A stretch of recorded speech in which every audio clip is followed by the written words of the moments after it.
Today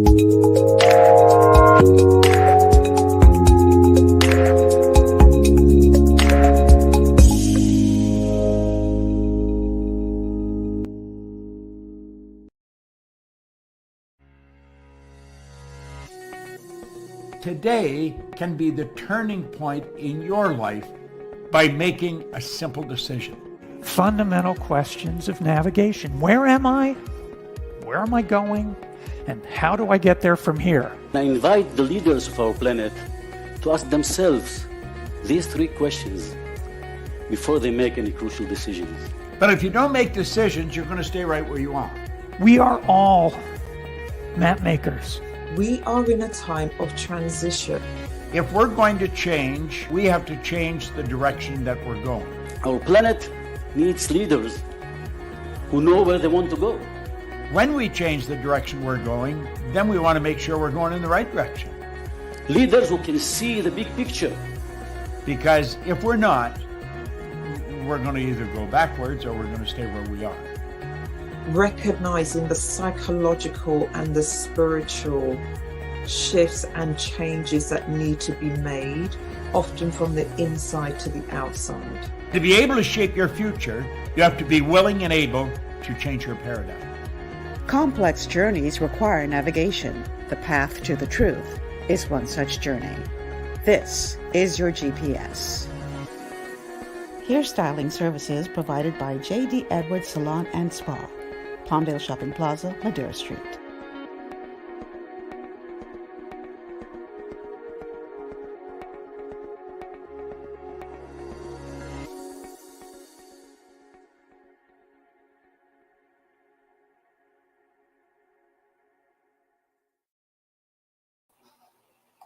Five FM. Go ahead and put us in. There you go. I'm Michelle Malcolm. Thanks for tuning in, everyone. It's great to have you here. Okay, so today I'm calling the show Let There Be Light. But at what cost? We have all heard about this $21 million overrun. And we're going to be talking about that today, specifically what is happening at BPL and why you're billed so high, and what's really behind all of this. And I promise you it's going to be a very enlightening conversation, to say the least. So this is what we're going to be dealing with on the show today. And before I bring my guests back into the studio, let me go ahead and tell you how you can become a part of this conversation today. Simply move. Let's see. Let's pull that up. Okay. So the telephone numbers to call are 3260271, 3260271, 3260272. 3260272. The WhatsApp line for messages and calls is 8010271. 8010271. We are streaming live on Facebook on the official Michelle Malcolm and Global 99.5 FM pages. Also streaming live on rumble.com. That's rumble.com. Just go there, look for the channel Global Paradigm Shift, all one word, no space in between the words, and you'll find my channel there. You can watch us live on rumble.com. And you can also catch us live on Cable Bahamas, channel 974. Where we're broadcasting live there. Download the Global 99.5 FM app to your smart device. And you can get us anytime, anywhere using that app. And last but by no means least, welcome to all of you who are tuned in by way of radio, whether it's from here in Providence, across the Family Islands, also outside the country, Grand Bahama, wherever you're tuned in from. I want to say thank you so much for being here and making GPS a part of your afternoon routine. Okay, so now that we have done all of that, let's go ahead and bring my guests into the studio. Where's the feedback coming from? Don't have anything. So anyway, all right. So I'd like to welcome into the studio regular C. Alan Johnson and a first timer for GPS on Global 99.5 FM, Deborah Deal. Welcome to you both. Thank you for the invitation. Thank you so much for having me once again. Once again, C. Alan. Jason, I don't have anything open that could be causing that, so I don't know where that feedback is coming from. It went away.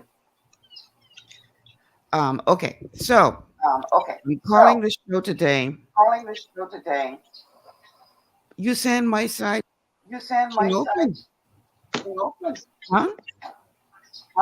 What do you mean my? The echoes went away. Oh. He's saying it's coming from one of y'all.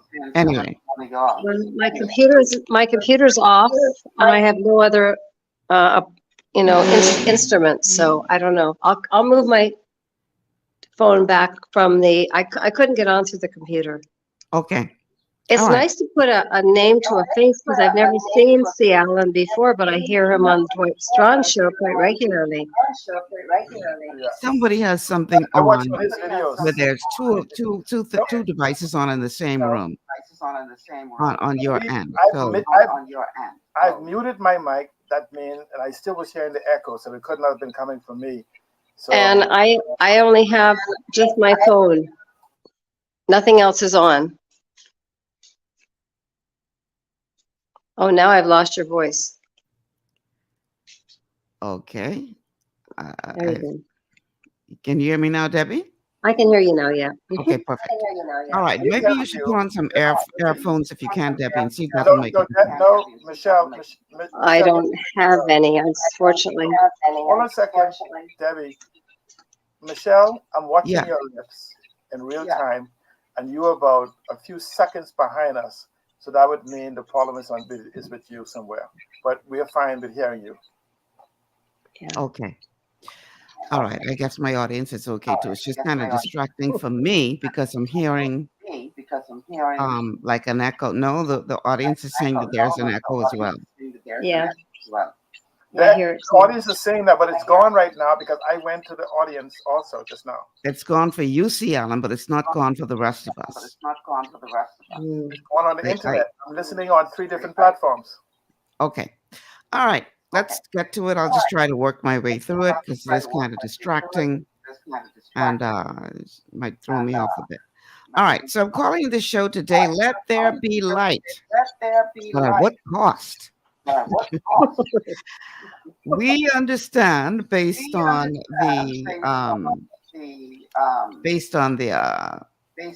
presentation to Parliament yesterday by Energy Minister JoBeth Colby Davis. She tabled a report in which she revealed, or it was revealed, that BPL right now is experiencing a $21 million overrun. $21 million over budget. I want that to sink in good for y'all. $21 whole million overrun. And it all can be traced back to these same controversial Wärtsilä engines and the facility in which they sit, which we now know, hindsight is 2020, was not adequate from the first day they put them in there to facilitate these large engines. So now we find ourselves in a place. $21 million overrun.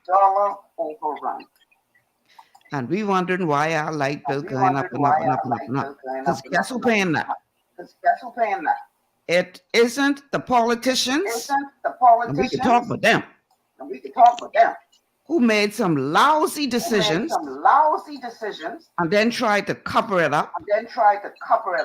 Y'all remember the whole controversy over the board being let go, and the former prime minister said that they were going to do this investigation as to what really happened in BPL, as if he didn't know. And the investigation apparently took place, but we are not the first word yet. Out of what was found in that investigation, the report was given to that administration. And we ain't had a first word yet as to what that report contained. And then this administration come in, and they get a copy of the report, and they decide not to make it public. What you think going on here? This we know. Me and you got to pay $21 million. Because somewhere along the line, for whatever reason, people sitting up in these offices wearing coats and calling themselves minister made some decisions that at the time they were willing to sacrifice people's reputations. They were trying to put their foot on people's neck just to keep this information from coming to the public. And they swear with their hand on the Bible, proverbially, that this was the best decision for the country and this is going to save the country money. And here we are in 2023 learning that $21 million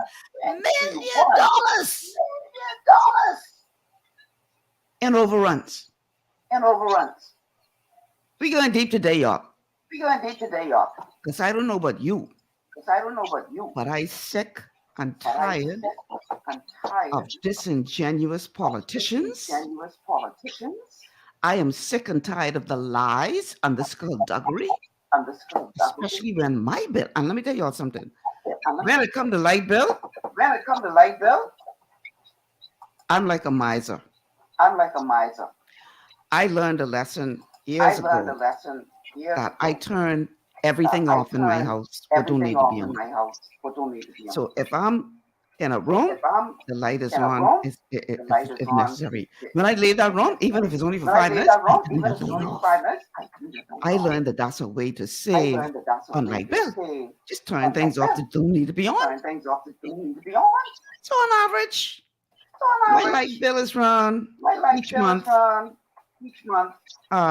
say $30-$40. That's that one exercise. My last light bill was over $100 for that period. And 2/3 of that was for fuel. We're going to talk about all of that today. Because I, for one, I'm sick and tired of it. And I have two people here on the show that I think can bring about some really good, insightful discussion to the table. So, see, Alan, welcome back. Debbie, welcome for the first time. GPS. And Debbie, as you can tell, we don't pull no punches from here. We going in. Thank you for being here. So at the center of this $21 million overrun are these Wärtsilä engines and facility housing them. I'm going to play, before we dive into the conversation, I'm going to play one or two clips, and then we're going to go deeper into this chat. The first one is with executives of BPL talking about an investigation that was conducted. Back in early August of this year, BPL officials led reporters on a tour of the power plant, showing how the Wärtsilä engines were surrounded by old infrastructure, which impacted the efficiency of the machines. CEO of BPL, Siobhan Cambridge, says they have recently received the report on the matter and they intend to review it before deciding on the way forward. There's an investigation that was going on Clifton Pier.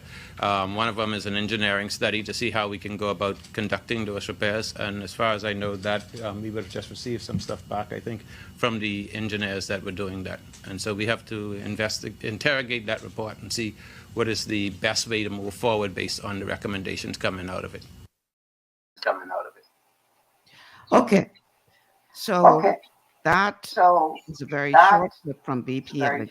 Now this clip is going to be from the contribution made by the Energy Minister during her during a debate in the House of Assembly yesterday.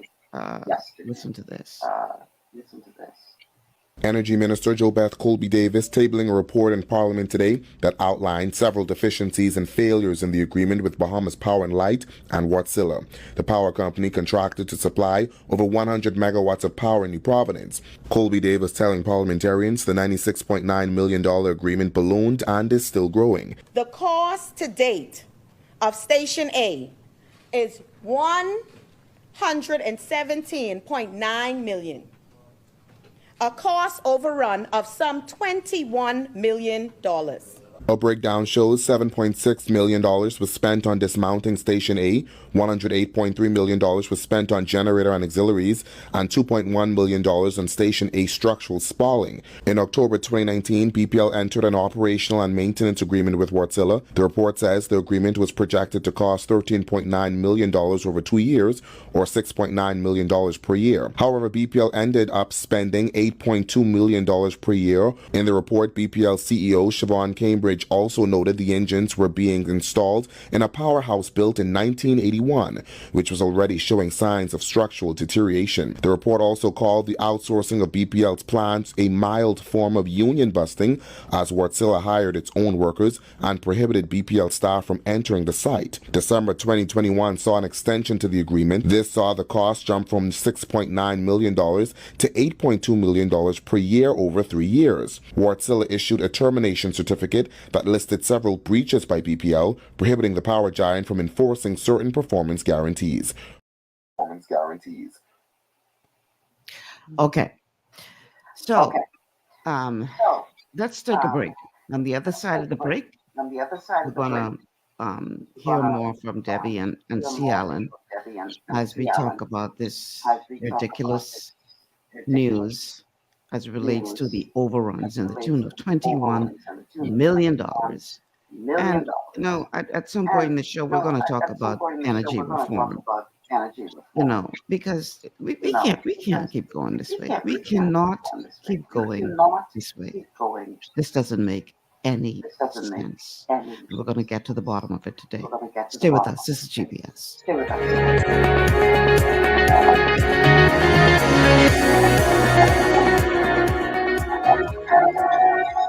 Global Paradigm Shift will return after this.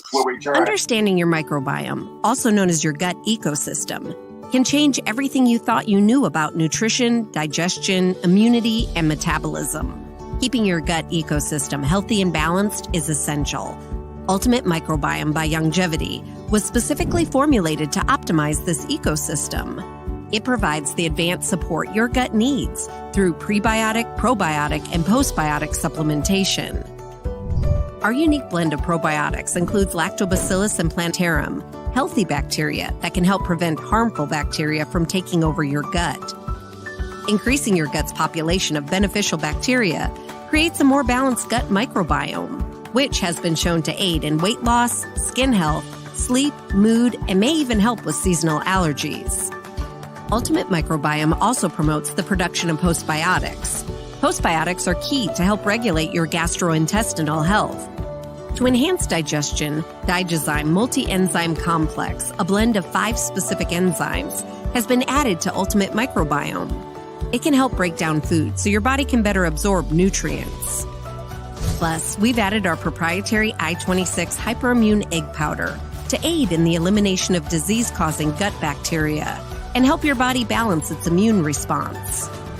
Ultimate Microbiome, the scientific, proprietary, and holistic approach to gut health that helps optimize your body's entire gut ecosystem. To learn more, contact your Longevity associate.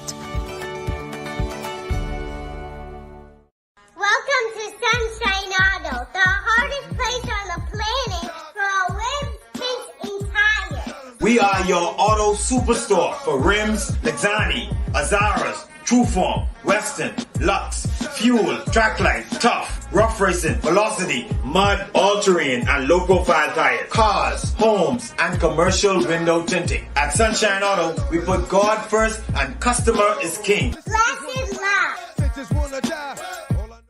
To stay healthy, it's crucial to make sure you get the nutrition you need every day. But it's difficult to get all your recommended vitamins and minerals from food alone. Even in the United States, 94% of people are deficient in at least one nutrient. Beyond Tangy Tangerine 2.0 by Longevity is a simple, convenient, and affordable way to help your body get the essential nutrients it needs. It's an advanced plant-driven multivitamin mineral complex that contains certified organic whole foods, trace minerals, and antioxidants.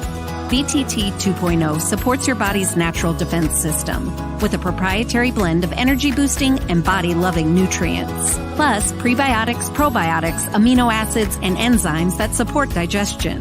With an unusually high ORAC score of 8,000, you get even more antioxidants to help combat free radicals that can cause damage to your cells. But to get the most benefit and value from any multivitamin, your body must be able to break down the nutrients so you can fully absorb them. Otherwise, they'll just pass through your system without doing any good. Beyond Tangy Tangerine 2.0 was specially formulated with synergizing cofactors to ensure you get maximum nutrient absorption. Beyond Tangy Tangerine 2.0 is the easiest way to give your body the balance and complete daily vitamin mineral supplement it needs for optimal support of your overall health. To learn more, contact your Longevity associate. This portion of GPS is brought to you by Tiki Bikini Hut at Junkanoo Beach. Great food, cool tropical drinks, and family fun in the sun. And welcome back to GPS Global Paradigm Shift on Global 99.5 FM. Michelle Malcolm here in your company, along with my guests, Alan Johnson and Deborah Deal. We're talking about Let There Be Light. My God, at what cost? The telephone numbers to call: 3260271, 3260271, 3260272, 3260272. The WhatsApp line for messages and calls is 801-0271. That's 801-0271. We're streaming live on Facebook on the official Michelle Malcolm and Global 99.5 FM pages. Also streaming live on rumble.com. That's rumble.com. And you can definitely check us out there. Look for Global Paradigm Shift, all one word. And you'll be able to watch us there on rumble.com. We're also coming to you live on Cable Bahamas, channel 974. And if you want to see us anytime, any place, go ahead and download the Global 99.5 FM app to your smart device. Check us out there. And you can have us on the go anytime you want. All right. So the telephone number is call 3260271, 3260272. And the WhatsApp line 8010271. And a huge welcome to all of you who are tuned in by way of radio throughout the country and from outside the country. Welcome to you all. All right. So again, my guests are Debbie Deal and Alan Johnson, and we are talking today about the madness going on at BPL that is causing the cost of electricity to continue to be a burden on the backs of the Bahamian people. Debbie, let's start with you, because Alan is a regular, so my audience is used to his voice. But ladies first, let's start with you, Debbie. As you look and see what is happening, as you're hearing now that these engines and the fact that they are located in a facility that can't handle them, and initially we were told that they would be what you call it, I don't know the right terminology, engines that could use 3 different types of fuel. Now we hear it only could use 2. One of them is diesel, so expensive. What are your thoughts on all of this? Well, I remember when the deal was going through, and we were told things in a particular way. We were going to get 132 megawatts of power with 7 engines from Wärtsilä. And there was a price attached to that. But it didn't say, I don't remember it saying supply and install the engines. I just heard that Wärtsilä was going to supply power to us of 132 megawatts. Now, I don't know if that could be interpreted as in they would hook it up and that's the amount of power that we would get from it, or were they just supplying engines that would do that and someone else would have to install it? That's one of the things that they never really explained. The next thing is I was excited about the tri-fuel because, you know, we've had persons, you know, we've had Fortress and a number of other companies come to the Bahamas wanting to do LNG, especially with cruise ships here, because cruise ships have all changed to LNG from diesel or bunker C, actually, is what they were using. So I thought this is very exciting that we're going to have engines that are going to be using LNG, which gives us another opportunity to bring LNG for the cruise ships and have us a port where ships could actually stop to actually refuel, or to add fuel to continue on with the journey that they're doing, which we've never had before. So I was very excited about that, thinking, okay, well, this is going to be something good. And then as it progressed and as the equipment got here and as it reached, there was constantly something else that needed to be done. Whether it was the foundations or the vibrations, you know, because you couldn't use all of the engines at one time. The well systems hadn't been, I guess, done at that point in time when the engines came in. There was always these additional things, and it started out to be something exciting, and it got to the point where it was no longer exciting anymore. So the overage could possibly be from the purchase to the installation and what they've actually had to do to actually make the entire system work. I don't know. I just find that, you know, well, we're going to talk about energy reform, and we will never, ever in this country ever be able to keep our energy costs at a particular level, because even though it's a limited company, it is not operated by a traditional company like you and I or C. Allen would have if we had a limited company. We would have to be responsible for our company, and we would actually have to be responsible for profits and for losses. And if we didn't make the right amount of money, we would actually have to close down. But if you have cabinet who can actually issue payments to you to actually cover your losses, we will never, ever be in a situation where us as customers will ever be able to count on our bills being realistic. Like you mentioned, yours went from $37 or something to $100. Mine went from $271 to $900 and something dollars. Oh my and God. it's all fuel surcharge. It has nothing to do with me using more, because you know me, I'm the one who's bragging about all these things you can actually do to reduce your energy costs. Right.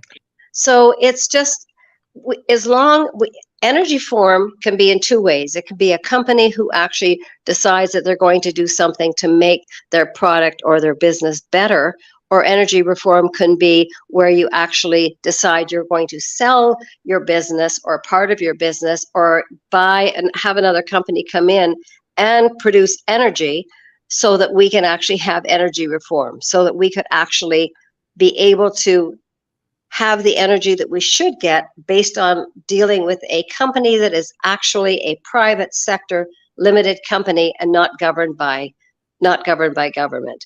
You know, we've got Bahamas Air for years that was not making money from the Family Islands, but of course, you know, you can't not supply, you know, the people from Mayaguana and Nagua and Rum Key and Cat Island and all those places. They all have to, they're all Bahamians too. They deserve to have the same as we all have. So, you know, those things that were not money makers ended up having to try to come from the profits of what was making money. And BPL has been in the same situation where we know Nassau basically pays for the Family Islands.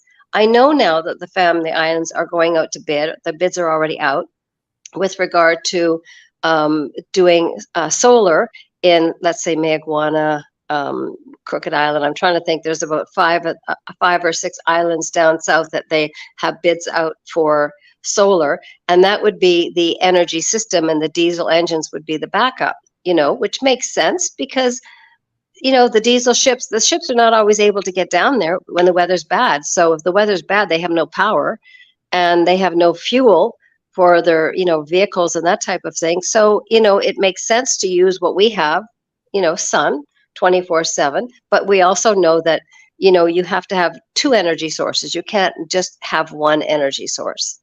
So I feel bad for us as a country, because here we brag about how many people are coming from all over the world to this amazing country, but this amazing country can't keep its power on. And anybody who has an Airbnb or anybody who has a hotel can't just have a hotel. You have to have other alternative energy sources, because your business would never be able to run. So we're in a country where every single business and house actually has to have its own generator. That does not happen in other countries in the world. Well, so Alan, let's hear from you. You're muted. You're trying to get C. Ellen to talk? I can't hear him. Yes, yeah. So, right, okay. We have been under governance when it comes to energy, under ineptitude and competence and incapability for well over 4 or 5 decades. Yep. The problem is that we keep doing the same thing over and over again, expecting a different result. Just let me answer the question, the point that Debbie made for something that my wife proffered 5 years ago, even Mary Johnson. We need to surrender all assets in the Bahamas that belongs to the Bahamian people, known and unknown, seen and unseen, tangible and intangible, to a sovereign wealth fund, which is nothing more than a holding company who would then retain sovereign asset management companies, SAMs, to run these things without interference from government. Because government will have no ability to interfere with the sovereign wealth fund or the ability to interfere with the sovereign asset management company. And so until we do that, we will continue to have problems with Bahamas Air. We'll have problems with BTC, Alive, Cable Bahamas, and BPL. We will continue to have it. Because what we have every single 5 years is the arrogance of ignorance of, and I say that without contradiction, of individuals who come with no understanding of the institutional history of the institution or the real issues of the problem, seeking to solve a problem they know nothing about. We have to bring an end to this. So the problem is that with us in the Bahamas, though, that nobody talked about, is that we, in spite of our running around the world concerning climate change and global warming, we scream every week. We hear the climate economy, the carbon economy, the green economy, the blue economy, the ocean economy. But we are a carbon-based consumption economy, meaning that the government revenue is carbon-based for consumption of oil, for these energy sources, because we tax everything from the fuel coming in and the multi-taxation on an applied tax already. We tax the oil coming in to burn, then we tax the energy that's generated from it, then we incorporate that into the goods and services sold, and then we tax that. So when you begin to remove, and you have to understand, this is also this failure of governance in the energy sector is also partially deliberate, because our government has not been able to come up with strategies to sustain the economy in a new 21st century green environment. Hybrid system and technology exists today for us to revolutionize. We are in an area that provides, from a zone that provides more radiant heat and other means of generating power that exceeds Germany by 100%. And Germany is producing 50% of their power into the tunes of dozens of gigawatts. So the problem is not that the solution is not there. So we have to understand that government itself is hiding behind the inefficiency and the ineptitude and competence and capability of the way BPL is being run. We cannot grow this economy without absolute energy reform. Not today, not tomorrow, yesterday. But see, Alan, you're talking about the way BPL is run. Part of the problem is that BPL is run the way it's being run in some instances because of political interference.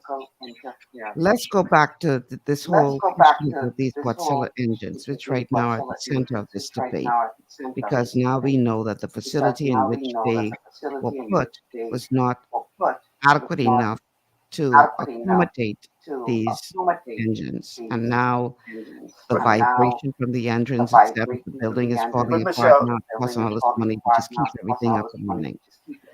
I would like to go back to the time when there was all this controversy surrounding the purchase or the agreement that was made with Wärtsilä.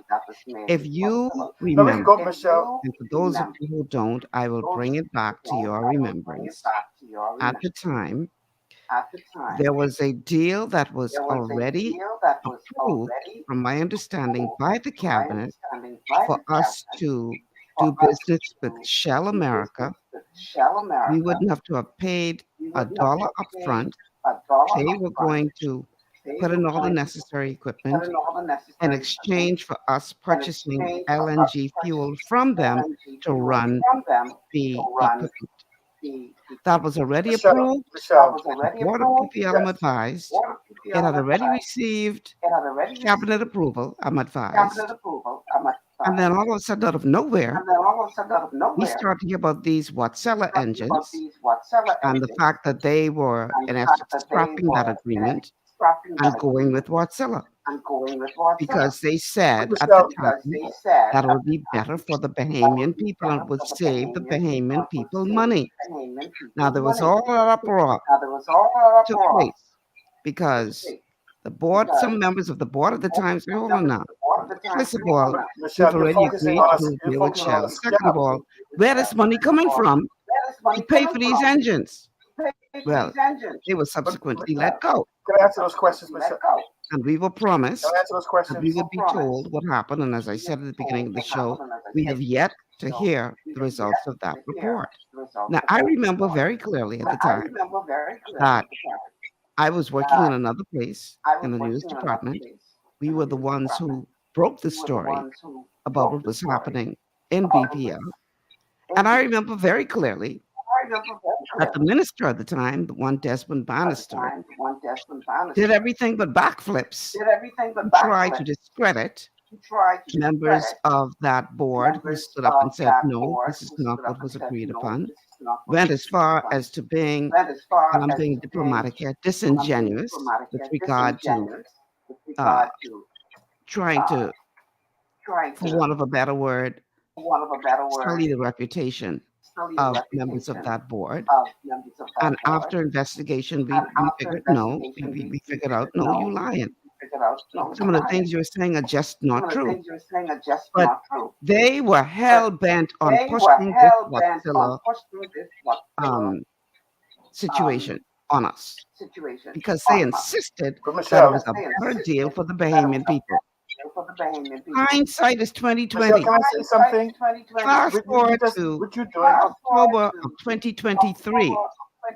And now the real truth coming out. Not only is it not saving the Bahamian people money, but it's costing us $21 million in overruns, as reported by the minister in the House of Assembly. So when you're talking about the way that it's being run, you have to take into consideration the political interference and the decisions that are made by politicians for whatever reason.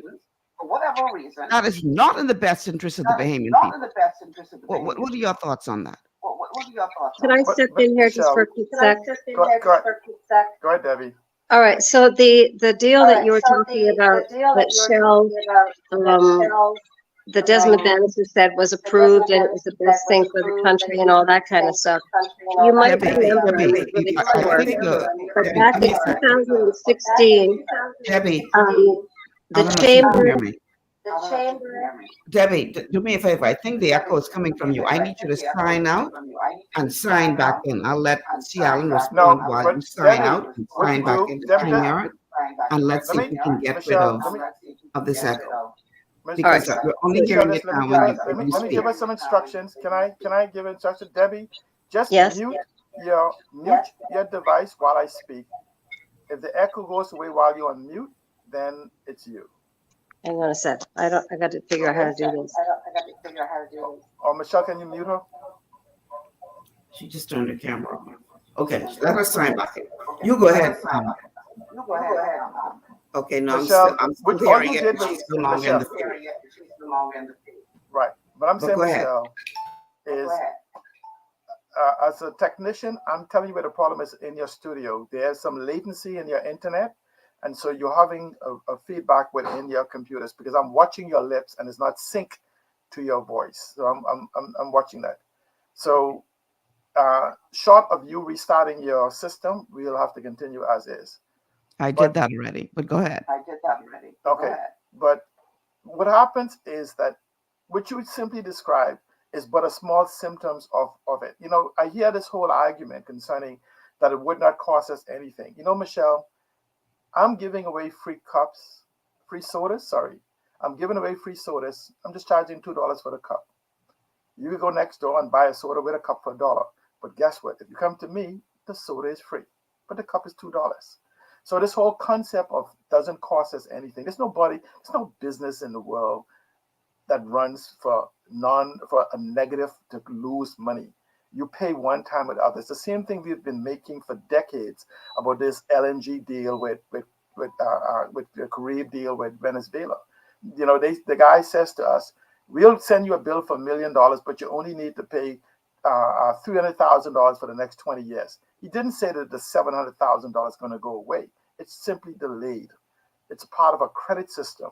And so we need to become honest and understand that basically we've been given a choice, that we are arguing that, well, we could have been shot sitting down. This new deal had us getting shot in the head standing up. It doesn't matter. How about not getting shot, period. Right. So the problem we have is exactly you said about the interference that we've been having from governance. But the governance is necessary for the interference to keep a system in place because there is no replacement system. When we start talking about energy reform, right, there's a whole lot of things on the table, way more significantly than the $21 million override. We basically solve a problem, and we came up with a solution, and now we are saying, great, now let's apply the solution to the problem afterwards. So we're now finding out that the ground, and these people have engineers who will probably spend millions of dollars developing this. We're now finding out that the ground wasn't suffice. We must underlay the ground to hold the engine up. We're now finding out that the building, that these machines generate a certain amount of vibrations, and the building is not prepared for that vibrations. We knew that, or could have found out for very minimal costs by testing that building by some engineer that was gone out. We knew the age of 40 plus years of the building not being acoustically sound for the regular engines, not less these larger engines. So what we solved today is that we went out and quickly bought a giant band-aid to a problem, to a gunshot wound, that we needed surgical repair to compress the wound. First of all, in an organized, I hear the minister with her eloquent delivery system and the blame game of looking back to be so excellent at. No one has stopped yet to bring an effective energy sector study and needs analysis. We have the IDB and all these other people in here throwing money at the problem. Mm-hmm. All we're doing is running up national debt without an applicable solution in a 21st century environment. No one can tell you the current reduction of consumption that will recur from other policies, such as granting the replacement of appliances, granting the exchange of air conditioning, granting individuals to reduce consumption in their houses, insulation in the Arctic and other places. All of these things have to take in. You don't go and buy this giant bus when you could simply reduce the need for the size of the bus in the first place. No one has done that yet. We're simply generating, we say we need more things. We're in the 21st century, and we have to be able to anticipate, because every 18 months when technology doubles, so does exponentially the need for energy. Technology is 92% energy consumption. So we're not having a conversation of where we need to be in the 21st century and how we need to grow the economy as a replacement for the revenue government depends on from this carbon taxation regime, from the cars on the road. We're trying to get more. We're saying to the people is that instead of coming with a metro type system where you have a bus system even free, because it increases productivity across the country to reduce the need for cars, so that I could go outside at 10:15, at 10:45, 11:15, whatever, and get on a bus to go to work, and also have the set time of coming back home. So what we have is a broken system, and we simply trying to patch merely. We are actually building a shanty town of an economy to our energy system. Let's hear from Debbie. Let's hear from Debbie Cialan. All right, I'm hoping I'm not creating static. So I totally agree with what you're saying, Cialan. Private sector has been pushing all of the things that you've been talking about for the last, well, I've been talking about them for the last 15 years. I mean, the energy efficiency, the insulation in the attic, insulated windows and doors, all of the different things that you can actually do to reduce your energy costs. IDB actually gave us a grant so that we could do videos, and those have been posted everywhere on how to reduce your energy costs, and people have actually done it.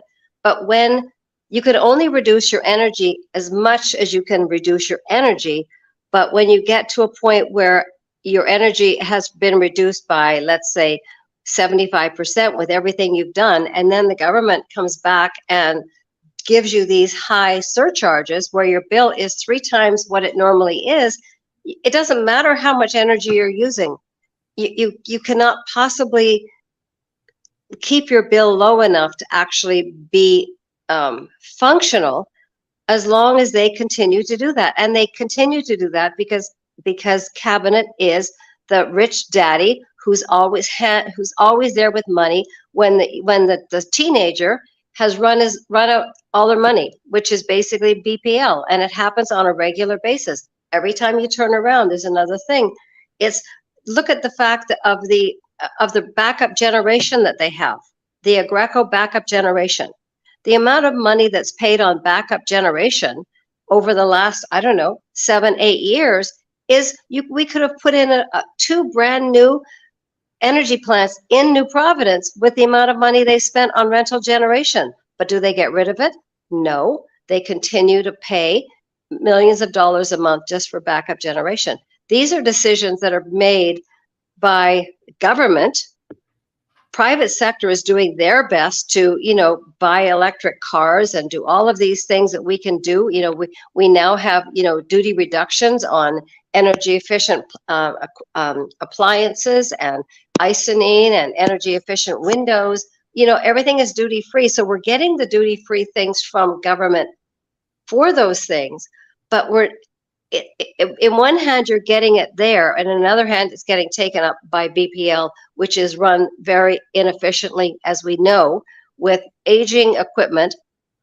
And for some reason, the government does not want to go and look for a partner, an energy partner that would come in and be able to run, or let's say supply the transmission and distribution and get that up to the par to 2023. And, we brag about all this, $500 million new project here and a $500 million new project there and the 300 jobs that it's going to create.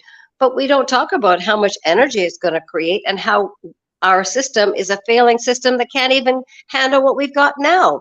I'm a part of the BPL community, and every single day there's just like streams and streams and streams of areas where power is out on a regular basis.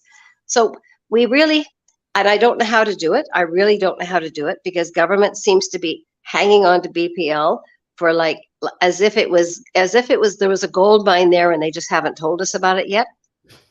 But until they actually release this, and until we can actually have a private sector energy company here, we will never ever be, we'll always be captive to them, and we will always be, I guess, held hostage in a sense because there is no other energy company. So we are held hostage. Okay. I figured. Hold on, Cialan. I figured that when the person who's not speaking, if you mute your microphone while you're not speaking, we don't get that feedback. So once once one of you stops and the other one starts, then I need you to mute your microphone, and that seems to eliminate the problem. Go ahead, Cialan. Michelle, again, what Debbie Deal is saying is, I know we always talk about selling and doing the private sector. A sovereign wealth fund can own a power company for the generation and operate as a not-for-profit, as opposed to a non-profit. A not-for-profit is a totally different formulation than a non-profit in a monopolistic type environment. Again, we must look at the full picture. This ties into the economic model we're using. The government needs the revenue. The problem is that to do a transition and building a new economy requires bold, innovative thinking. It requires disrupting the status quo. It's like a habit. You cannot break a habit. You must replace the habit with something else. And so we have a habit of consumption, and we have a habit of dependency on taxation of the carbon economy, directly and indirectly, for the government's revenue. So we must have a conversation on reform and growing the economy while simultaneously weaning ourselves off the dependency on carbon-based consumption. Debbie mentioned the fact concerning the what is given to the leeways that's been given for bringing things in. I put to you, I'll buy another Wasella engine free to the government if they could tell me the consumption reduction that has occurred from those concessions, because nobody's measuring it. It says you cannot manage what you cannot measure, and you cannot measure what you refuse to acknowledge. We have been unable to measure anything. And so the first thing you start with is mostly in the hands of the individuals that's already there.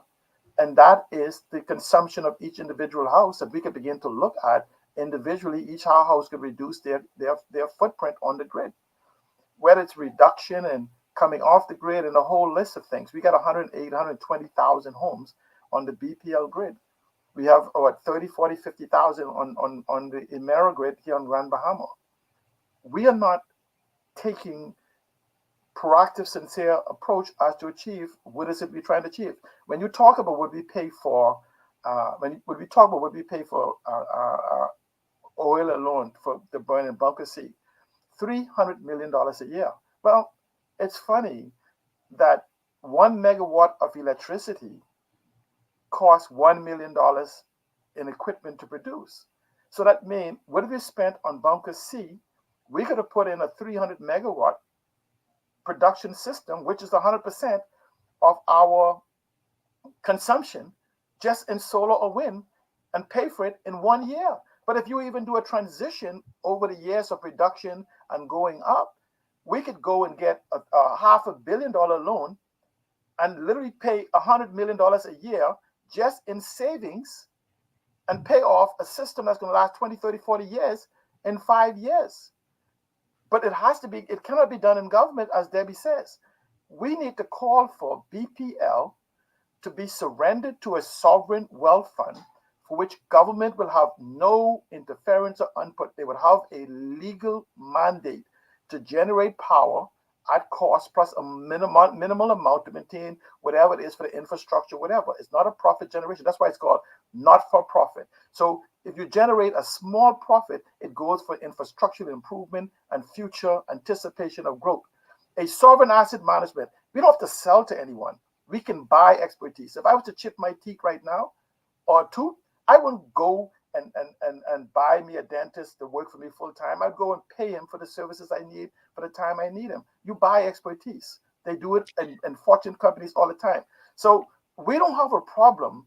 What we have is not even a leadership crisis. What we're having in the country as far as energy is concerned is a crisis of leadership. There's a difference. A leadership crisis is when there is no leadership or no one with answers. A crisis of leadership is when the wrong people is there that don't understand the problem or the answers to apply. And but so hold on, C. Allen. Hold on, C. Allen. The question, though, is, and I don't want you to answer this right now because we're going to have to go to a break. But the question to me isn't that you don't have people who don't understand. To me, I believe the problem is you have people who understand, but because of various underlying reasons that we have not touched on this show as yet, they make the decisions that they make because there are other factors at play. Now, you don't have to be a genius to figure out what I'm trying to say. There are other factors at play that are holding this country hostage. It's not like they don't know what needs to be done. You're talking about, if more people are on the grid, they making it hard for you to go off the grid. It ain't like they don't know that this wouldn't help the situation, but as opposed to encouraging you to go off the grid, they are making that difficult for you to do. Why? What is going on under the surface? Why they continue to hold us hostage? Because that is all this is. The only difference between what they doing and what the people doing in Gaza is the people in Gaza got gun.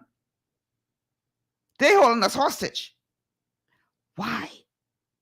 I want you to think on that, and we're going to touch that maybe after this commercial break. Stay with us. We'll be back after these words of Muslim. Your body's immune system is under constant pressure from things like stress, lack of exercise, and toxins in the environment. It's crucial to be proactive and support your immune system with the nutrients it needs to function effectively. But it's often hard to get these nutrients from food alone.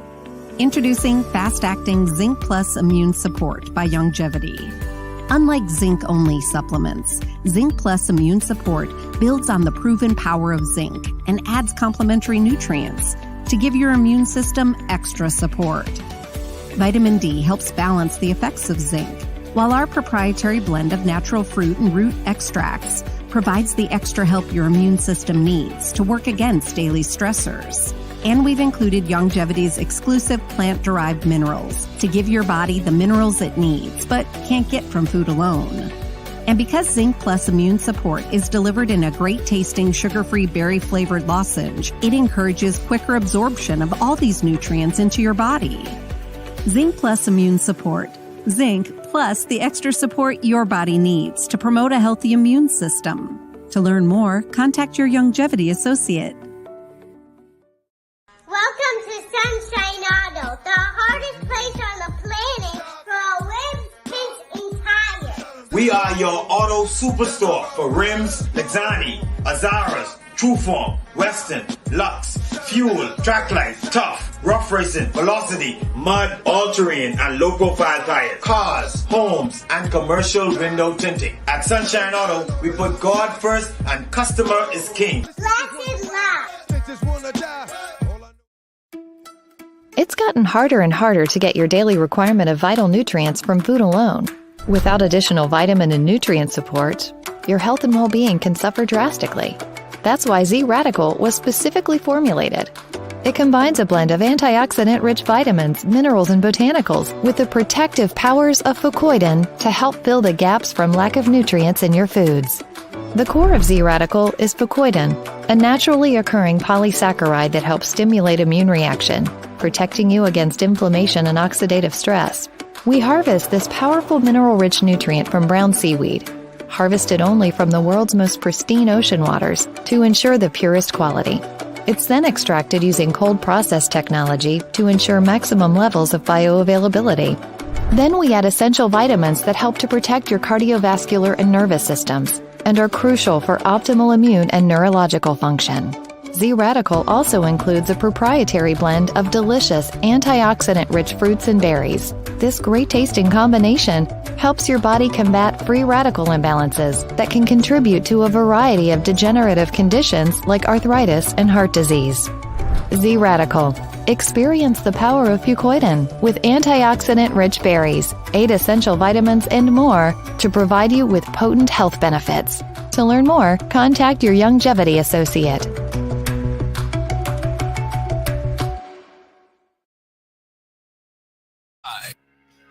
And we are back. Welcome back to GPS Global Paradigm Shift on Global 99.5 FM. Michelle Malcolm, along with my guests, Deborah Deal and Sienna Johnson. We are streaming live on Facebook on the official Michelle Malcolm and Global 99.5 FM pages.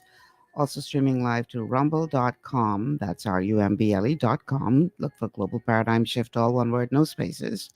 You can watch us there. Or you can watch us on Cable Bahamas, channel 974. The WhatsApp number to call is 801-0271, 801-0271. You can call us or send us a message there. Or you can call in by regular phone, 242-3260-271. That's 3260-271 or 3260-272. 3260-272. And you can also download the Global 99.5 FM app to your smart device. Check us out there whenever you want to, 24/7. Okay, so also a huge welcome to all of you who are tuned in by way of radio throughout the country and from around the world. Okay, I'm looking for, somebody made a comment on here and I can't seem to find it now.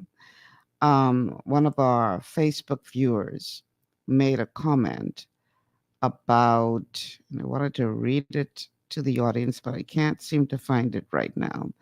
And in essence, that particular viewer was questioning the role of oligarchs in all of this. Who is pulling the strings? I think it's a fair question because clearly there is more that meets the eye in this whole situation. We could talk from now till kingdom come, and we'll be having the same conversation 20 years from now if nothing changes. You cannot convince me, C. Allen, that this all boils down to ignorance on the part of the people who are making the call. I do not believe that. I never will. They may want us to believe that they don't know any better, to give themselves some grace by saying, well, you know, we didn't know any better. But they know better. I am convinced they know better, but there are other things at play here. You are shaking your head, C. Allen. Why do you think otherwise? Unmute yourself. Here's the problem we have, right? I coined a phrase called 5-year celebrities. Let's use Mr. Kingsley Smith as an example. Mr. Kingsley Smith will be elected. He is clueless probably to where his meter in his house is. And after the election, he could very well be appointed to be in charge of BPL. Now, the fact that there may be others in the marketplace that take advantage of ignorance is curable, you know. With proper, this is why I talked about the sovereign wealth fund. This is why I talked about the sovereign asset management. Like I said to you, I have a ventricular problem. I could looking for signs. I ain't gonna pretend I know. You know, so the problem is the number one people that suffers from this form of ignorance is what Debbie Deal and the chamber sought to do is through education of what is possible. Not just for themselves, we have to expand the education as to what is possible in the marketplace now, as to what exactly the solution is. The number one solution today is this, and no matter if you have 100 oligarchs and plutocrats, we outnumber them 40,000 to 1. Okay?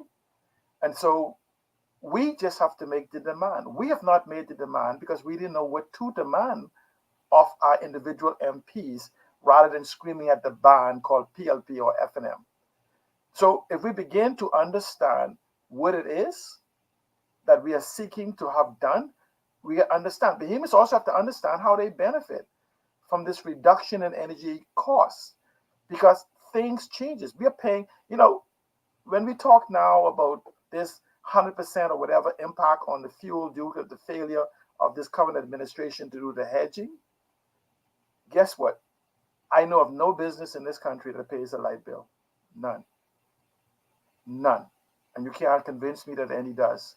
The food store, the gas station, the beauty salon, the law office, whatever it is, they incorporate that into their costs. So it's us, ultimately the consumers, that continuously pay for these things.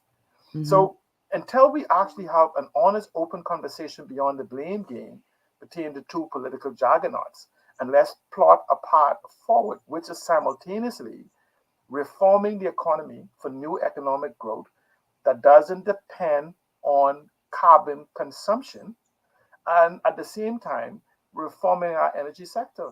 That's the conversation we have. This is the conversation that the Chamber has been attempting to do, but you have so many midgets with microphones in the marketplace, those that know can't really be heard. Right, Deb, I see you, Hannah. Okay. Yeah, I feel like I'm in grade school, but I'd like to say something if I could. Go ahead, Debbie. Okay, so we have one thing that probably most people don't even know of.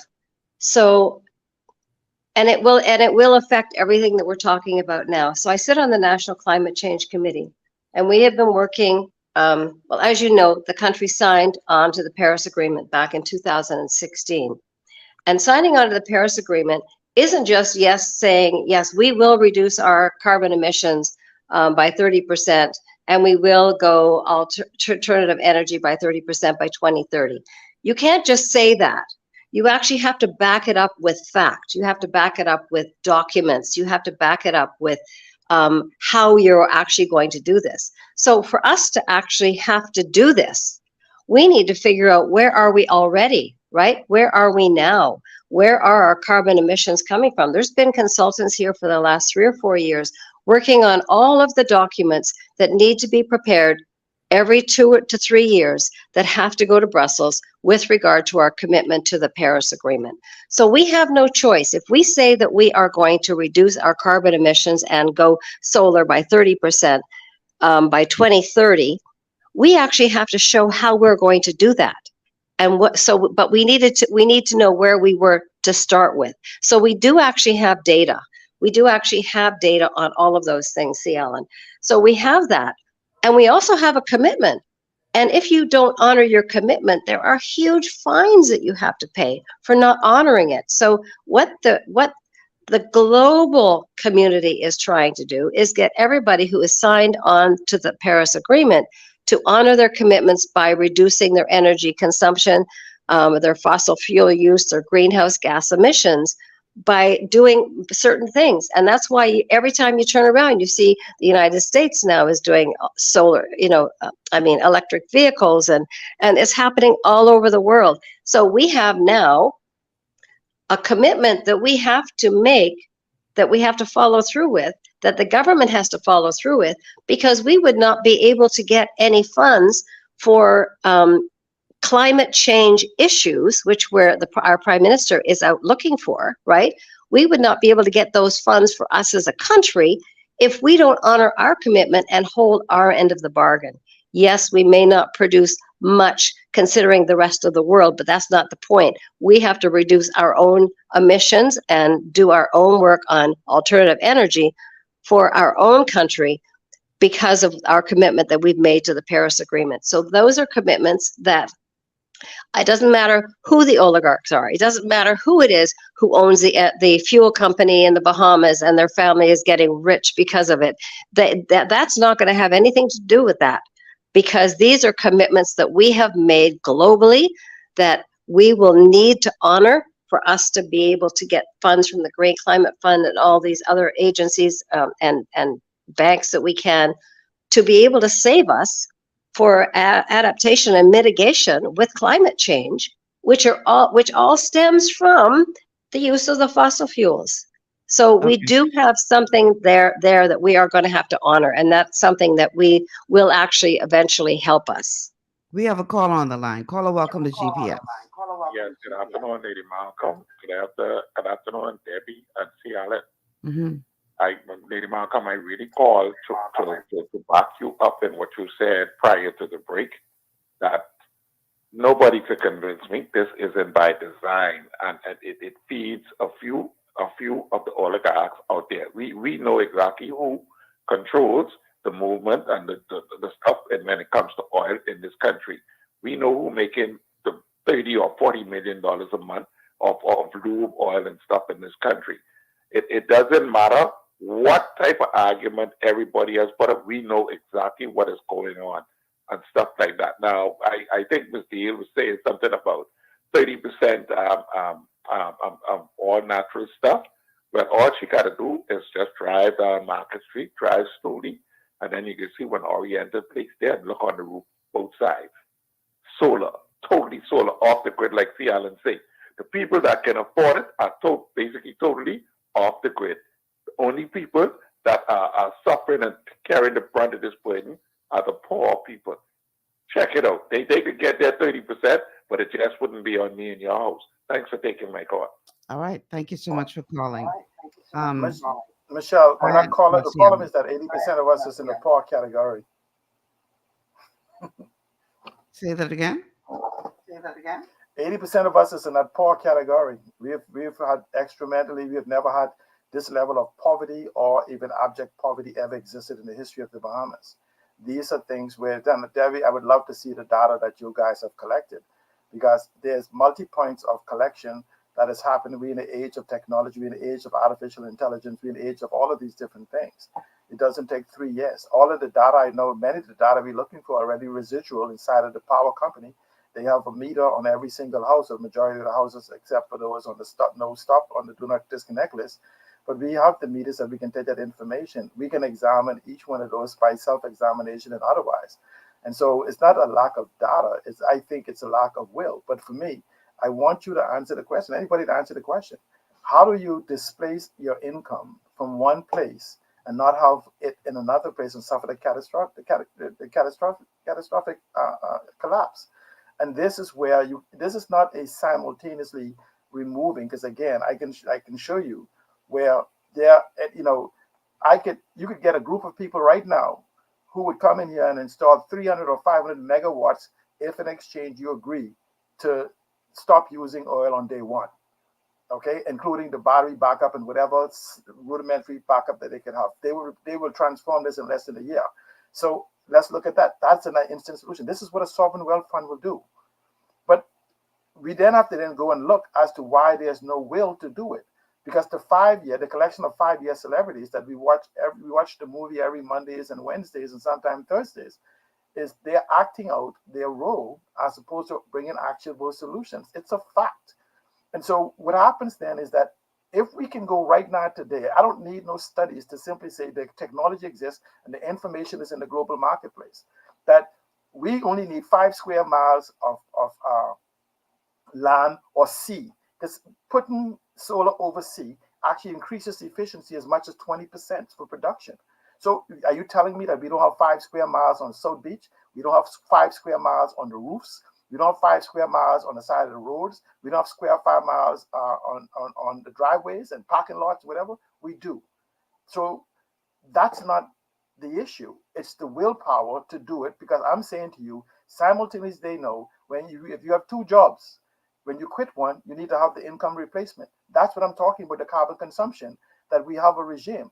We can go, and if we was to reform tourism to one that embraces the so-called global change, where we say green, blue, ocean, climate, and carbon economies to the reduction, we can build the 20, 30, 40,000 units that we need, which will transform economy, because we will displace the ships coming in for actual people heads and beds. The multiple is 5 or more in that effect. But then what happens though, that also disrupts, if you want to talk about the oligarchs, it disrupts the structure, because you now have thousands of empowered families who will now band together. Just let me give you a sidebar. When you have the war going on now in Israel and Palestine, one of the reasons why they never became a one-nation state is because there's 6 million Palestine, less than 1 million Jews. the minute they do, who you think the Palestinians would elect to represent them? They will elect Palestinians. So the Jews, in the next election, there'll be no Jews in their parliament. It's the same concept here. So if you keep the Bahamians disadvantaged, if you want to talk about that respect, because 10,000, 20,000 Bahamians may not necessarily send the same people we're sending there today, because they empowered people think differently.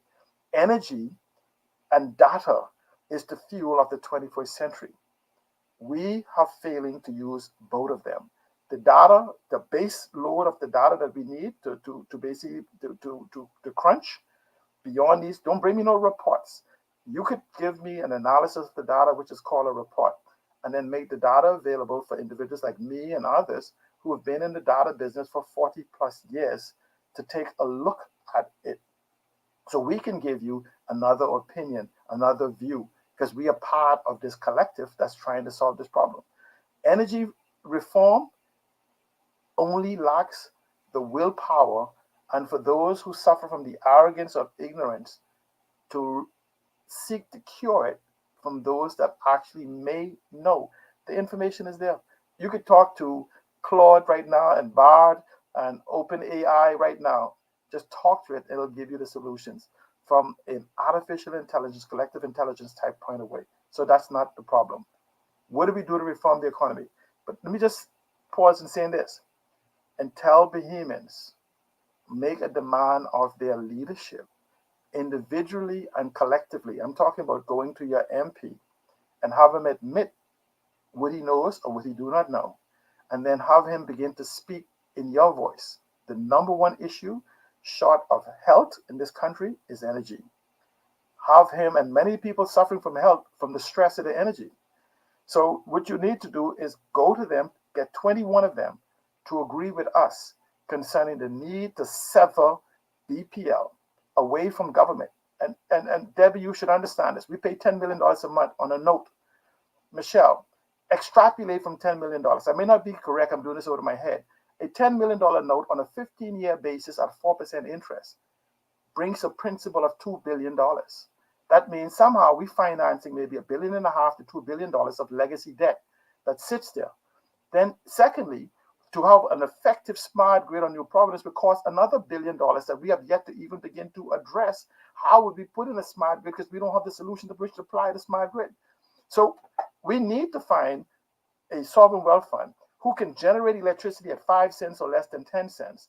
And Bahamians who are now paying in the 40 cents will be willing to pay 20 cents or even 15 cents, where they pay 10 cents for power and 5 cents towards the legacy debt.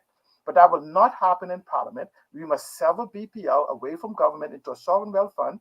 The sovereign wealth fund will then take the position of bringing in the proper sovereign asset management people to run this as if though we're trying to build a country rather than reputations. Okay, so let's hear from Debbie now. Mute your microphone, Cialan. And Debbie, we need to unmute you. Yeah. So, if you've ever been in a relationship where there was somebody that was in control, no one likes to give up control. And that is going to be the biggest problem with government. The reason the government is the kind of system that we have is because it works for them. It doesn't work for us, but it works for them.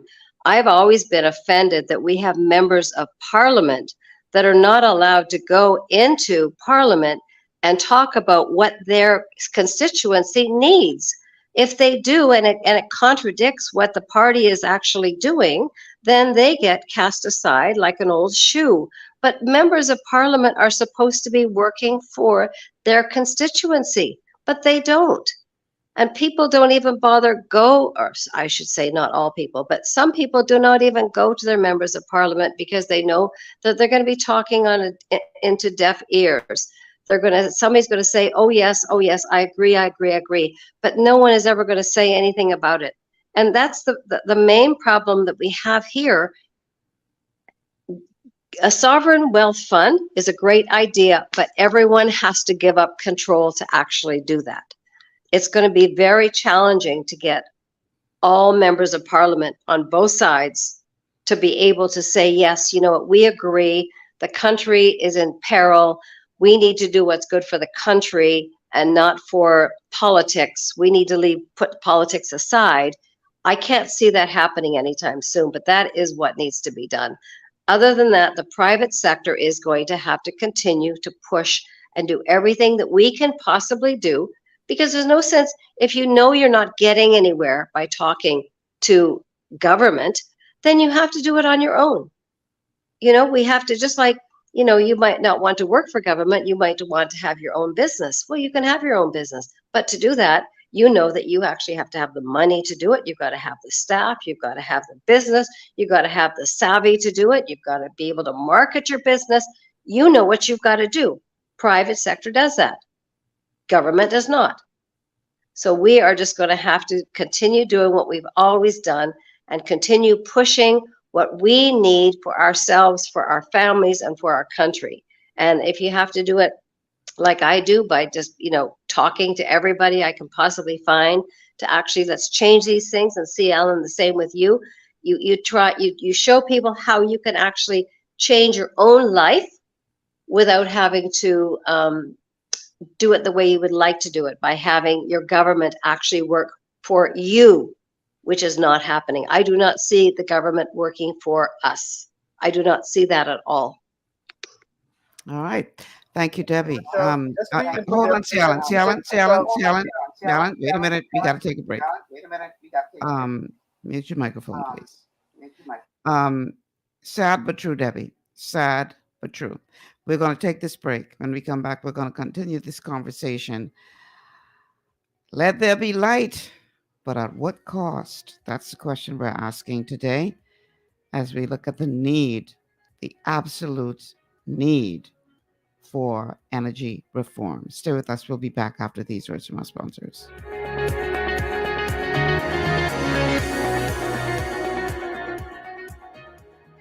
Global Paradigm Shift will return after this. At Lee Air, safety is our #1 priority.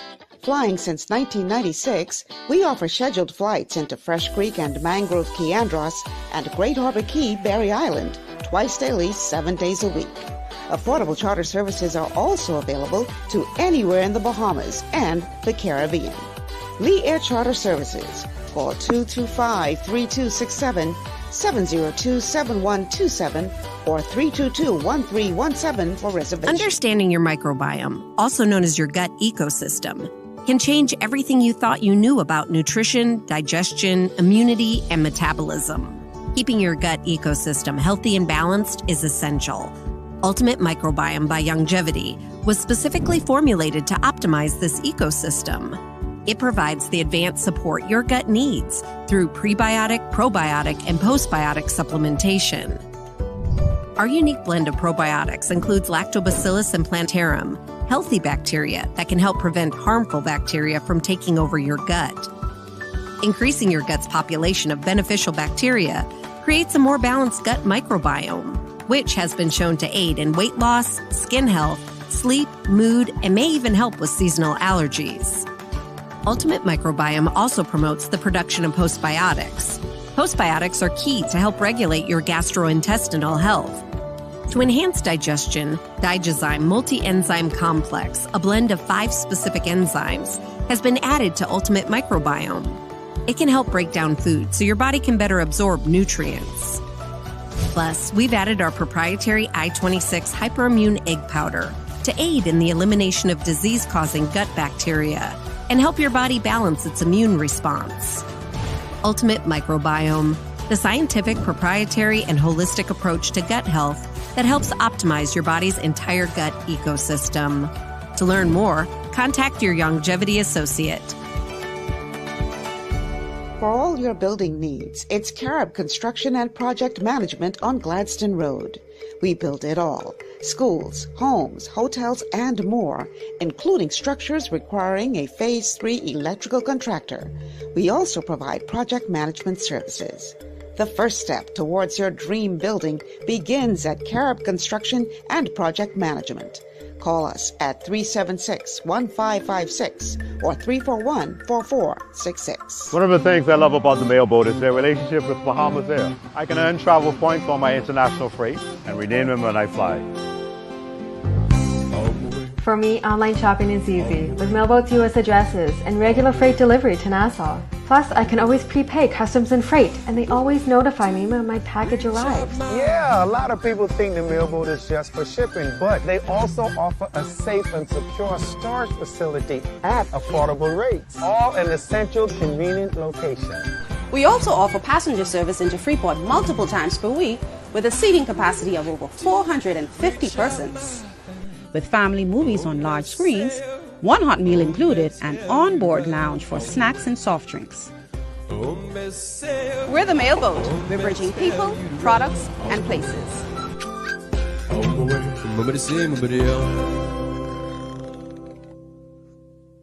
Executive Printers is your one-stop shop for all your branding and customization needs. Letterheads, envelopes, business cards, invoices, share and gift certificates, rubber stamps, vouchers, funeral programs, brochures, flyers, banners, and promotional items like mugs, water bottles, mouse pads, and key rings, all with personable service and great quality. No project is too small or too large. For great turnaround and competitive pricing, make an executive decision. Call us at 393-5011.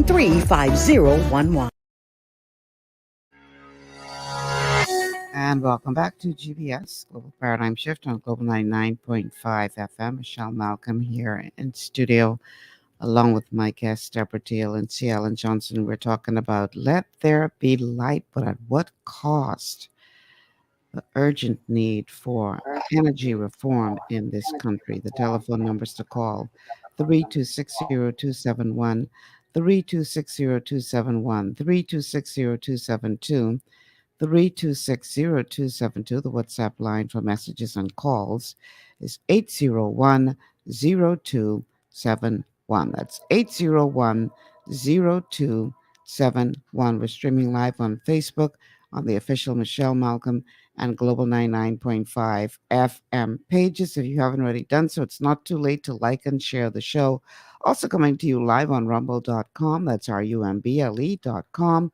Look for Global Paradigm Shift, all one word, and that's where you'll find the GPS channel on our new location for streaming, rumble.com, and check us out there. Also, download the Global 99.5 FM app to your smart device, and have us at your fingertips 24/7.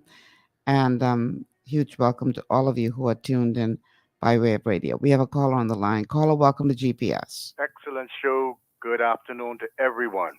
Good afternoon. It appears to me that there is a cooperation agreement between all the governments and those who want to control us. C. Allen mentioned a legacy debt. And you can correct me if I'm summarizing this right.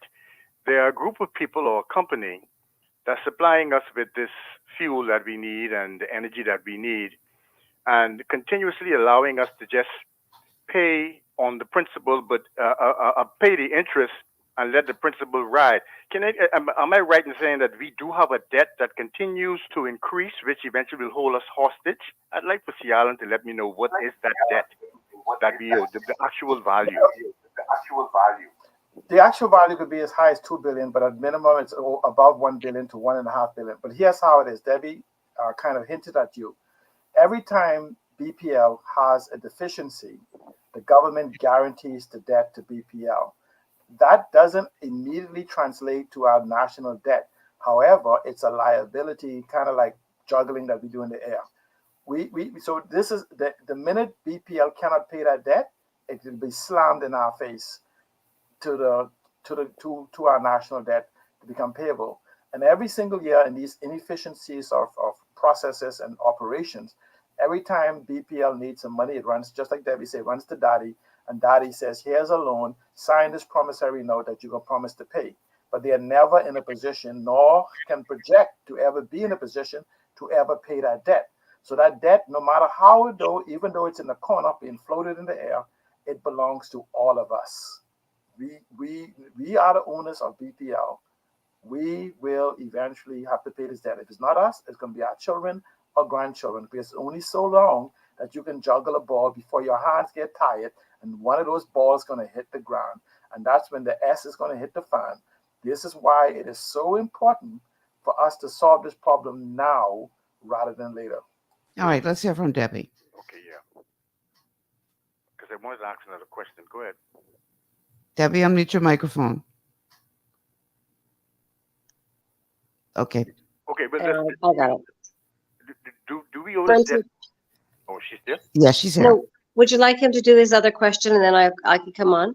Yes. Okay. Do we owe this debt to a particular group, a family, a company, a business, or just why can't we just take this debt and include it in our national debt and then get rid of the family? Let's hear from Debbie. Okay. It depends on where the money is coming from that the government gets to give this to secure the overdrafts and the loans and all that kind of stuff. So it depends on where the money comes from as to where it gets paid and how it gets paid. And like C. Allen said, it just keeps, what we're doing is we're paying the interest on it. We never pay the principal because we don't have the money to pay the principal. And that's why it just keeps building and building and building. And just when the government, well, you'll hear the government say, well, they've made this much money this year, right?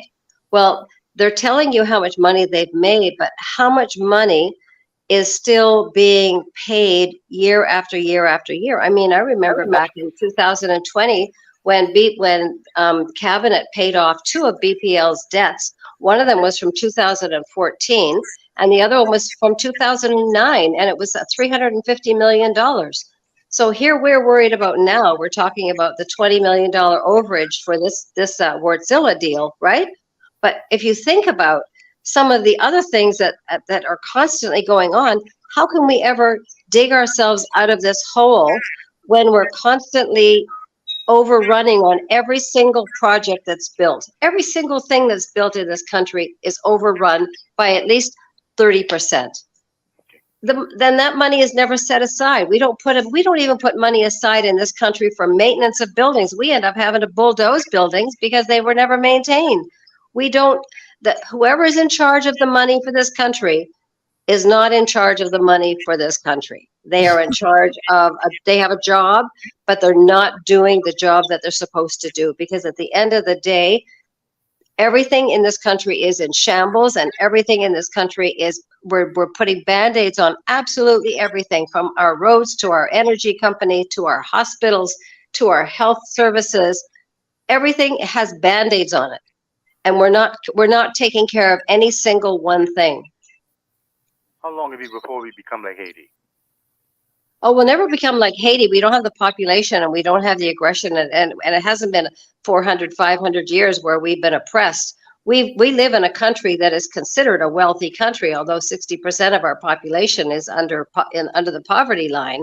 But we don't, tourists don't go to Haiti and go, oh, this is a lovely place, I'm going to go back every single year. We will never be Haiti. We'll never be Haiti. We're not even in that.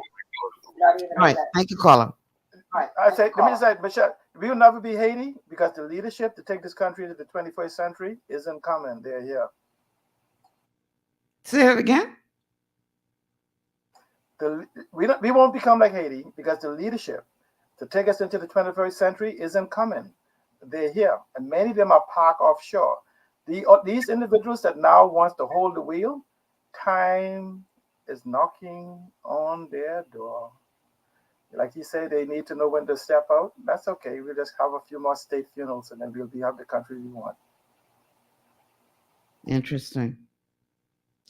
Very interesting indeed. Debbie's laughing. Boy. Okay. Yeah, I think we're gonna take a break on that, Seattle. You kind of knocked the wind out of me just now with that statement.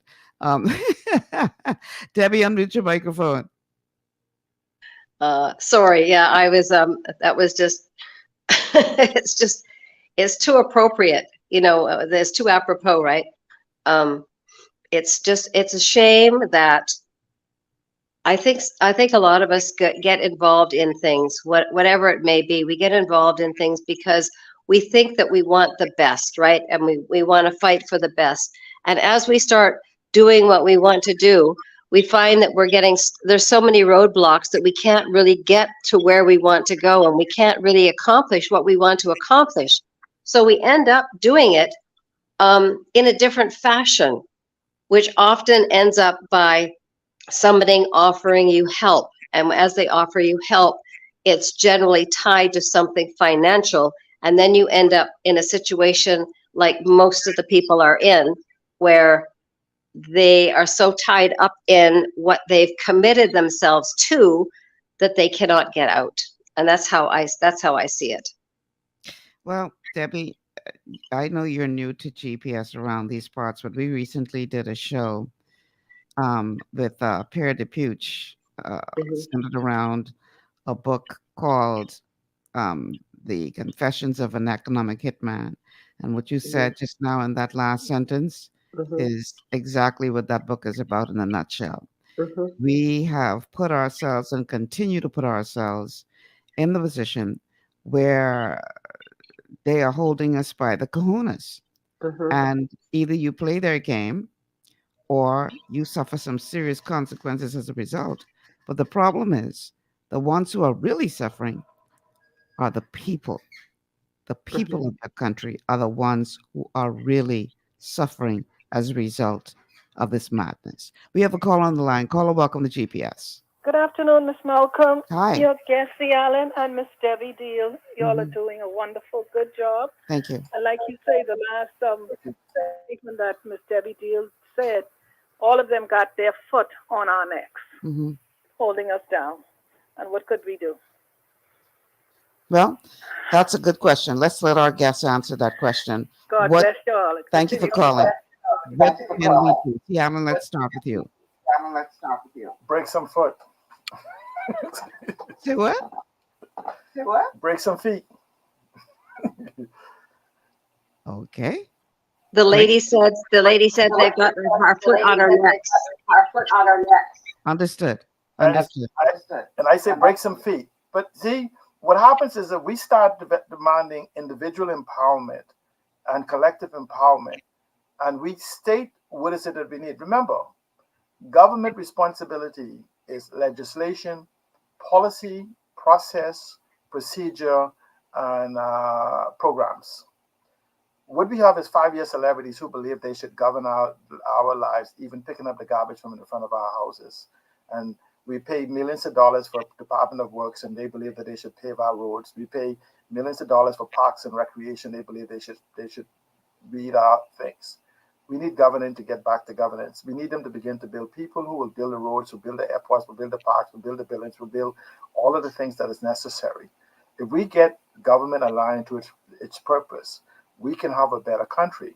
But what has happened is that with the foot on our neck point is that they have made a nation of dependence, where we've become dependent upon government. And so even risking not having a meal tomorrow is a big risk when you already missed 2 or 3 days of eating. What we have to have is a real conversation of where we are, what's now, what's new, and what's next. And the same thing when we talk about measuring, Debbie is absolutely correct. You can't plan where you're going to unless you know where you're leaving from. So it's the same thing. You call a travel agent and say, I want to go to Paris. Where would you like to leave from? I don't know.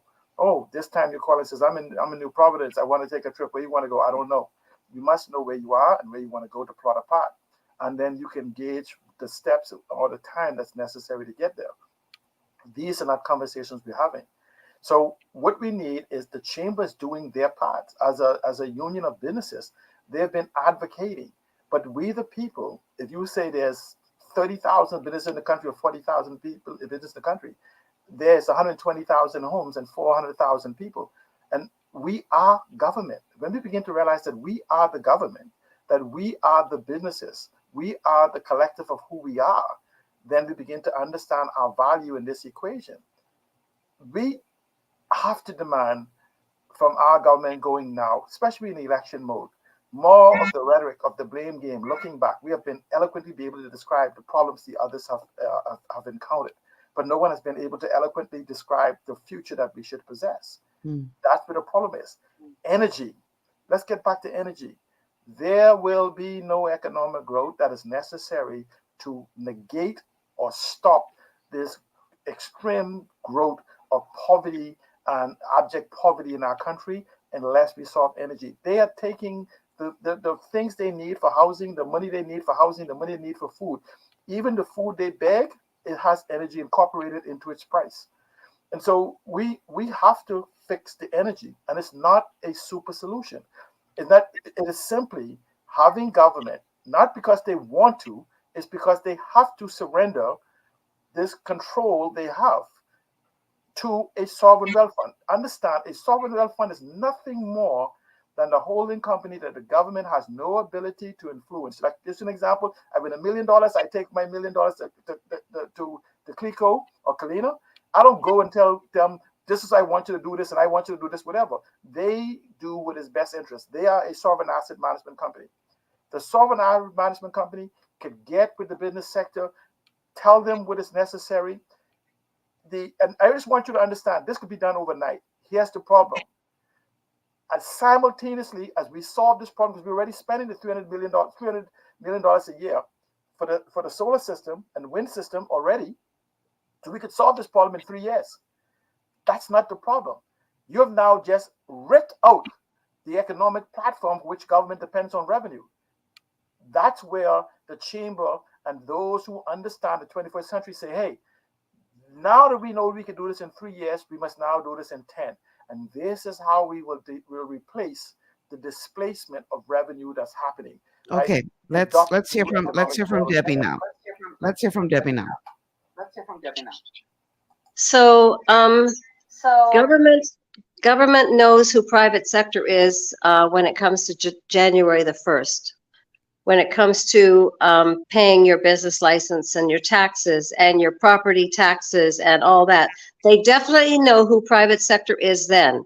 And they definitely know how to fine you and to take your property and do all of these things. They know how to do that when they need our money in January.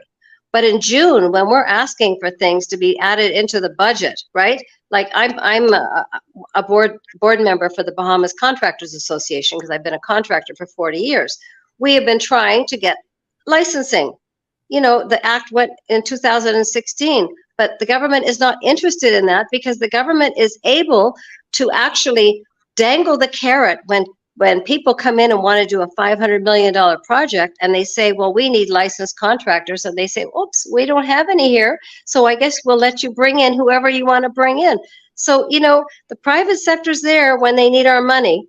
But when we need help in June, when we want something in the budget so that we can actually make something work, they ignore us. That's my thought.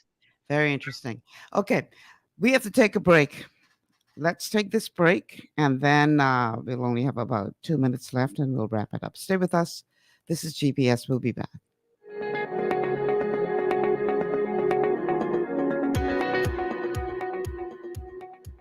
Global Paradigm Shift will return after this. Blood sugar levels play a key role in your appetite, weight gain, and overall health. When you have a blood sugar spike, you can feel confused, dizzy, and even have increased cravings. Eating carbohydrates, sugary or fatty foods, and not exercising can all cause blood sugar spikes. But now you have help in managing blood sugar levels. Sweeties by Longevity was designed to help support healthy blood sugar levels so you can power through your day. It's a synergistic blend of minerals, herbs, and nutrients that have been proven to support healthy blood sugar levels. Sweeties includes chromium, an essential trace mineral that's known for its contribution to healthy blood sugar levels and improved metabolism of carbohydrates, fats, and proteins. Cinnamon bark has been included for its naturally occurring antioxidants and support of a healthy heart. And we've even added gymnema.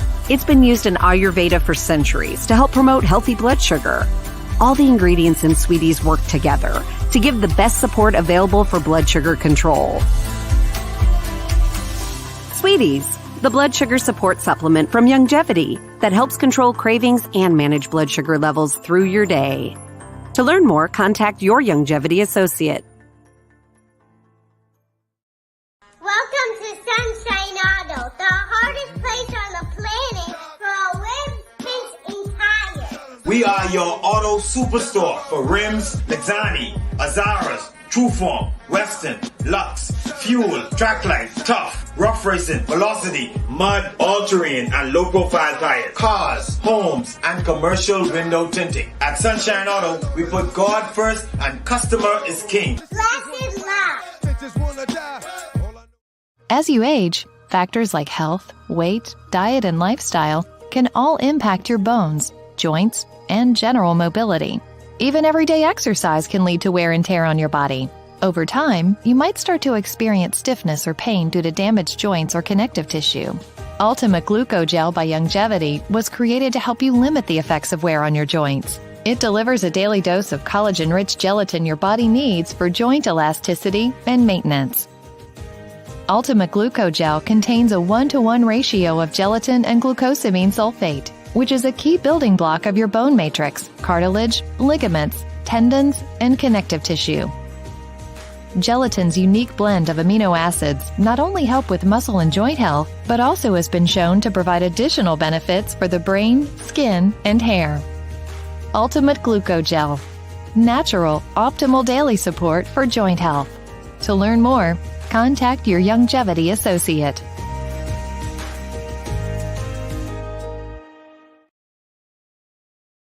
Oh, 99.5. All right, I'm going to give each of you 30 seconds to wrap it up with your final thoughts. Debbie, let's start with you. Well, we started off with, energy and, what the price that we have, what is the price that we have to pay? Mhm. And the price that we have to pay is by being complacent and not really pushing what we want as private sector. And somebody like me who can't afford to actually go and do solar on my house, so I'm kind of stuck between a rock and a hard place. We're really going to have to, as private sector persons, we're really going to have to actually push for what we want in a country and do it together. Because there's so many of us, as C. Allen said, there's so many of us that we outnumber the rest of them, but we don't work as a unit. We work in silos, and we need to start working together so that we can actually make things happen and we can take control of these things ourselves. Thank you, Debbie. C. Allen, 30 seconds, no more. I'll be 30 short. seconds. Organize, organize, organize. Your life depends on it. Energy will also bring a reduction of crime, and an empowered person will not commit crimes. That's a whole show we have to do on crime. But organize, organize, organize. Take out, not use the expression, go get your individual MP and make him accountable to you for energy reform in the country. And if you do not know what to ask him, I am available, Debbie's available, and a host of other individuals. We will be happy to sit with you and sit with your individual MP and make them accountable. And if we could get to 21 of them in the House of Assembly, we'll have what we want. All right. Thank you so much, C. Allen Johnson. Thank you, Debbie Deal, both of you for being here today. Appreciate it very, very much. And Debbie, we have to have you back on again soon. That's my time. 4:00. Got to get out of here. I'm Michelle Malcolm. Thank you so much for tuning in. Join us tomorrow, Wellness Wednesday. We're going to be looking at a matter of importance to your health. You want to be there. Until then, God willing, same time, same place. I'll see you guys tomorrow.